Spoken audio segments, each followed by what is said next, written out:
Votre présence aujourd'hui est la preuve éloquente que la Guinée avance et qu'on le fait ensemble.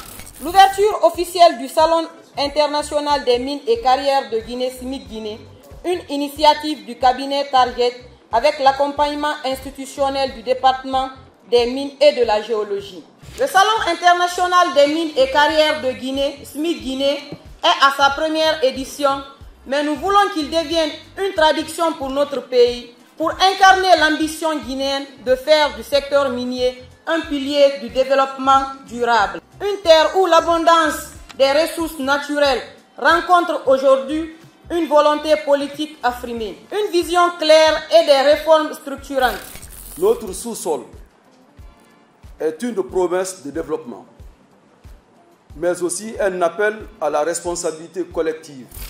Il est urgent que les richesses extraites de notre sous-sol soient valorisées localement au service de la création d'emplois, du développement industriel et de l'amélioration des conditions de vie. Renforcer la culture ACSE et améliorer durablement la performance opérationnelle de nos partenaires. Accompagner les opérateurs miniers avec des solutions logistiques fiables, sécurisées et adaptées à la réalité du terrain guinéen. On invite le président directeur général du groupe Amafo Guinée sous vos ovations, mesdames et messieurs. Si j'ai un message particulier à adresser aujourd'hui aux acteurs miniers, c'est qu'il est temps que nous, acteurs des mines de la Guinée, que nous nous associons. C'est la seule manière pour nous de tirer notre épingle de jeu. Tous ces grands conglomérats que nous voyons chez nous aujourd'hui, Rio Tinto et SMB, c'est des grands groupes qui se sont unis pour dire, écoutez, allons-y, on va aller exploiter cette mine en Guinée et chacun va gagner un peu. Il a dit qu'il faut s'associer. S'associer ne veut pas dire se confondre. Ça veut dire que nous nous regroupons dans un domaine précis. Si je pense que vous êtes meilleur à moi, voilà, si je trouve un contrat, vous le faites, j'ai un pourcentage. Voilà. Donc je voulais finir par ça, pour dire que nous ne pourrons nous enrichir par nos mines que quand nous avons les transformer. La seule richesse d'un pays, c'est les ressources humaines. Cette formation de ressources humaines doit répondre aux besoins de ce pays. La personne vient, elle cherche de l'or, elle s'en va. Mais est-ce que c'est bénéfique pour le pays à travers ceux qui habitent la région? Parce que exploiter une mine et partir, nous avons beaucoup de mines en Afrique qui sont exploitées, sont parties, mais comment la réhabilitation est faite? Nous donnons l'opportunité à nos partenaires et sponsors de venir présenter brièvement leur entreprise ici présente. Siramamba est parti vraiment 100% local. Je souhaite bon vent à Siramamba, puisqu'ils ont déjà 2 filiales, filiale exploitation et filiale raffinerie. Je souhaite qu'ils soient vraiment un des associés de l'État dans notre futur projet. Bien sûr, pour sortir de ce salon, je m'attends sans tabou, je dis bien, puisque nous avons comme réglementation, nous avons donné à un contexte réglementaire. C'est comment sortir les imperfections avec la société civile, les sociétés ici présentes. Il faut remonter au niveau de l'État. Ensemble, on essaye de voir comment il faut huiler tout cet arsenal pour que la population à la base tire profit. C'est vraiment le créneau qui retient aujourd'hui l'attention de nos décideurs. Je suis Oul Kamano, PDG du groupe COP. Et c'est l'une de nos filiales qui organise cet événement. C'est un événement, c'est une plateforme qu'on a mis sur pied de nos acteurs de l'industrie minière et les carrières de notre pays. Comme vous l'avez vu, ça regroupe les professionnels, les décideurs, les géologues, tous les acteurs de la chaîne de l'industrie minière de notre pays pour parler des enjeux, des défis et perspectives, notamment le programme Simandou 2040. Quel levier et opportunité pour la création des champions nationaux guinéens. On parlera également de l'exploitation minière, quelle stratégie pour impacter les communautés. On parlera également de santé-sécurité, Et naturellement, ce qui fait la force de cette première édition, c'est la présence des étrangers en provenance de la sous-région, notamment nos amis de l'Allemagne qui sont là, nos amis du Burkina Faso, 2 équipes du Burkina Faso sont présentes.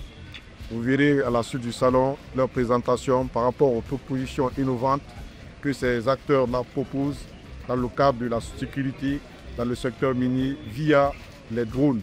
Sylvain Mamba Mining, c'est une entreprise qui n'est plus à présenter en Guinée en raison de sa politique de responsabilité sociétale mature. Cette entreprise est toujours à côté des initiatives de jeunes. La preuve, elle est là comme sponsor officiel de cet événement.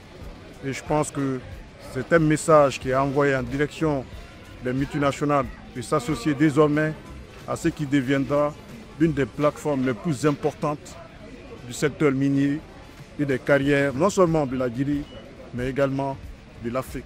La Guinée doit disposer d'un événement de cette envergure et le Salon international des mines et carrières a cette ambition de faire venir des acteurs du système, de l'industrie, qu'ils soient des acteurs internationaux, qu'ils soient des acteurs au niveau continental, qu'ils viennent apprendre de l'expérience guinéenne. Aujourd'hui, la gouvernance menée par le général d'armée Mamadi Doumbouya dans le secteur minier est une gouvernance vertueuse. Les acteurs qui sont mis en œuvre pour accompagner cette gouvernance-là, à savoir le ministre directeur du cabinet de la présidence, président du comité stratégique, le ministre des Mines, Bouna Sida, l'ensemble des membres du comité stratégique, il y a un travail d'arrache-pied qui est en train d'être fait pour que les mines de la Guinée servent aux Guinéens. Les mines de la Guinée soient gouvernées avec exemplarité pour le bénéfice des populations guinéennes. Nous saluons la gouvernance qui est menée aujourd'hui et qui fait que la Guinée attire le monde entier. Je m'appelle M. Bationo Didier Valéry, directeur général de Global BTP Drone Center, qui est un organisme de formation de télépilotes professionnels drones. Alors, notre séjour en Guinée se passe toujours très bien. Je pense que le sol guinéen ne nous dépayse pas, c'est l'Afrique. C'est la même mentalité, c'est les mêmes ambitions. Alors, je me sens bien chez moi ici en Guinée et nous sommes là pour faire un partage d'expérience dans le secteur minier, particulièrement l'utilisation du drone dans tout ce qui est activité minière. Ici en Guinée, le secteur minier a besoin de révolution qui parle de révolution, parle d'innovation, d'organisation. Alors, aujourd'hui, la Guinée, c'est un pays qui regorge vraiment des ressources minières. Alors, le drone va intervenir à quel niveau? Le drone va intervenir d'abord dans tous les débuts, l'étude environnementale. Le drone va permettre d'avoir une cartographie, d'avoir toutes les informations de base avant toute exploitation. Le drone va intervenir dans les recherches, confirmer les ressources.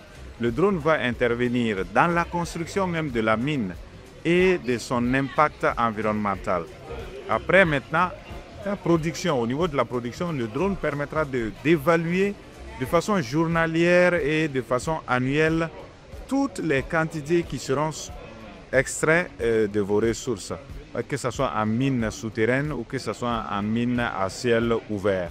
Alors la valeur ajoutée, ça permettra aux autorités et à toutes les compagnies minières de s'accorder sur la même chose, notamment la vérification des volumes extraits.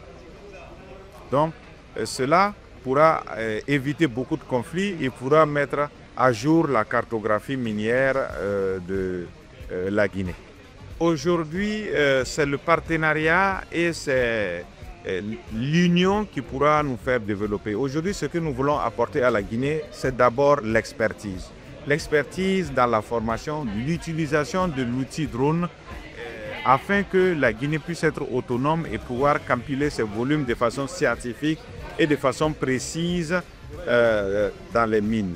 Et à permettre également à la Guinée d'être en phase avec l'Organisation internationale de l'aviation civile en ayant licencié drone. Parce qu'aujourd'hui, Les gens volent en drone, n'importe qui peut prendre son drone, aller payer un drone et venir voler. Il y a toute une réglementation qui entoure l'utilisation du drone pour éviter certains accidents, certains incidents. Il y a des avions qui volent, il y a la vie privée, il y a l'environnement qui doit être respecté. Dans la formation, nous allons d'abord donner une formation théorique. Dans la formation théorique, il y a tout ce qui est météorologique, mécanique et télépilotage physique.